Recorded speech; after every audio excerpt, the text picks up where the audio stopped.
So Mali is another country that got rid of their puppet leader and the military had took over. And immediately the new leader in Mali wanted to get France out of there. He banned, French TV, out of there. He wanted the troops gone and gotten them out the paint. He want nothing to do with France. And he has, drawn closer to, Russia, China, and all those other people. Well, in the midst of all of this change, this one brother, from Mali going to really speak about what, was causing all the problems and the destabilization of Mali. Let's go ahead and roll that. In Mali, we had a long problem of terrorism. Until recently, under the leadership of Colonel Assimi Goïta, we realized that, these terrorists are formed by Emmanuel Macron and her Western allies and SIA. Then we decided to remove their international organizations out of Mali, their embassies out of Mali, their military out of Mali, to break the supply chain of weapons, food, and their other necessary resources to fight us, to destabilize Africa. When we did that, we militarized the army of Mali. We then went to Russia. We came with so many weapons. We went to confront the terrorists because now we know that the terrorist's mother is no longer in Mali. When we encountered the terrorists there, we taught them a lesson. You know what happened? The United Nations Human Rights Commission raised a red flag with an outcry that we in Mali are abusing human rights. You know the human rights for whom? For their children. Those terrorists that they formed and left there are the people that they're crying of, that we are abusing their human rights. But when they are terrorizing and destabilize Africa every day for the advantage of the West to get cheaper resources and cheaper labor in Africa, they don't complain. They don't say anything. You will not hear. Imagine a journalist from Europe. We are looking for terrorists, but a journalist from Europe can come with a camera and go and do a documentary inside a danger zone where there are terrorists. Where did he got the numbers of the terrorists? How does he or she have an access with the terrorists? Their non-governmental organizations are comfortable in the terrorist zone. What are they doing there? They are looking points and points and points and tagging where there are mineral resources and extract, using those terrorists to fund them with those money, destabilizing the people of Africa. Double standards. Imagine those terrorists, if they don't come in Africa armed, they will come as the journalists, as oppositional parties, as the advocates of human rights with their international organizations. If we arrest them on spying on us, you hear the outcry from their masters saying there is a human rights abuse in Africa. But they've kept Julian Assange for a long time after he has exposed them.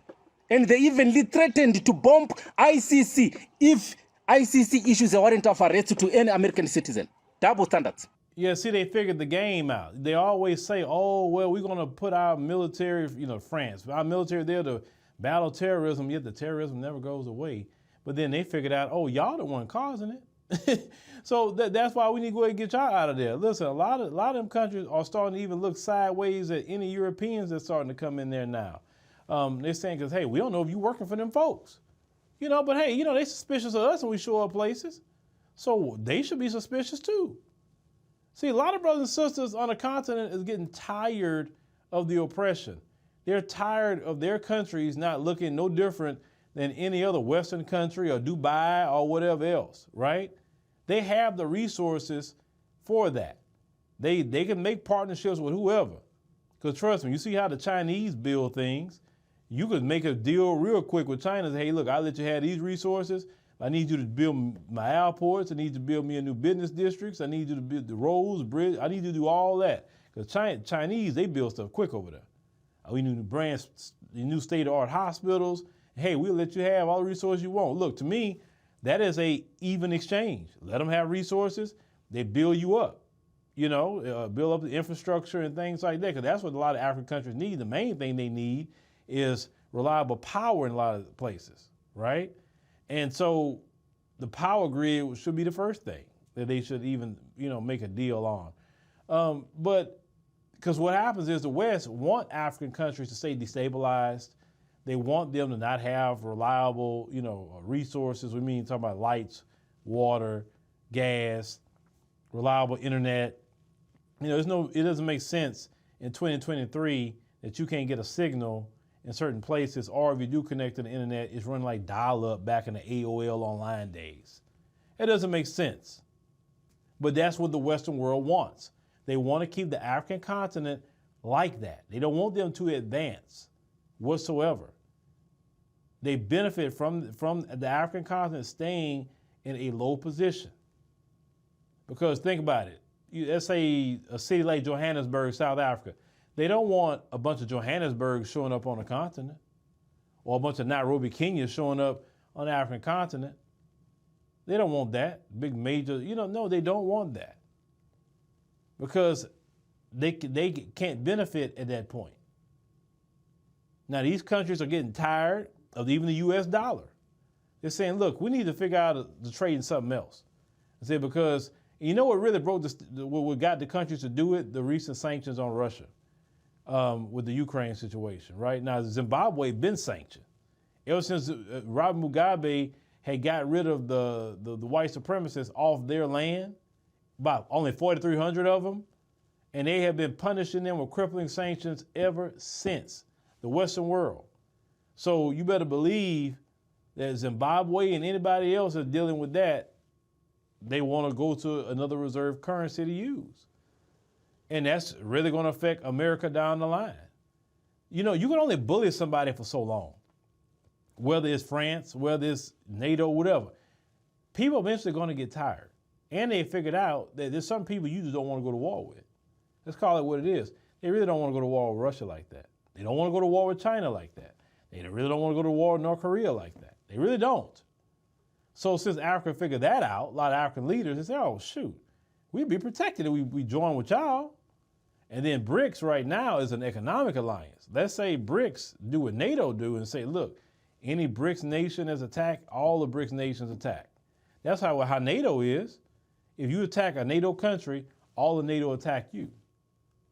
So it's coming to a head in a lot of ways. And it's an interesting times to live in, but I'm telling you, the white supremacists, if they try to wage war against Africans, it's not going to end the same like they think it's going to end. If France think they're going to go into Mali and talk about, I'm going to get rid of them and I'm going to do this, I need these resources, it's not going to end the same like you think it's going to end. France warning you ahead of time. It's not going to end well because the Lord is not on your side and you will lose. And you will have to go back to France with your tail between your legs. Because one thing about us globally as a people, Dr. John Henry Clark said, black folks is the greatest fighting force on the planet Earth. He said, the moment we realize that oppression is over. And then brothers and sisters in Mali say, hey, you can bring it. Go ahead and bring it over here. We ready. Say, hey, we dying anyway, so shoot. At least we could die with honor. That's what some of the brothers and sisters are saying in Mali right now. Niger too. These brothers and sisters are tired of y'all.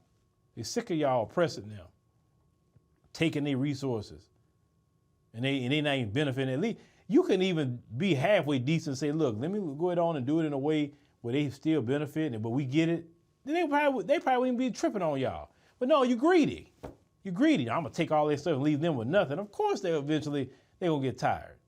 Maybe the old people didn't say nothing, but this new generation, the Gen Xers, the millennials, Gen Zs, in which, those two leaders that's in Mali and Niger, I think they're more so Gen X. I think that's the age. These new people, man, they ready to take their continent back, and it's about time.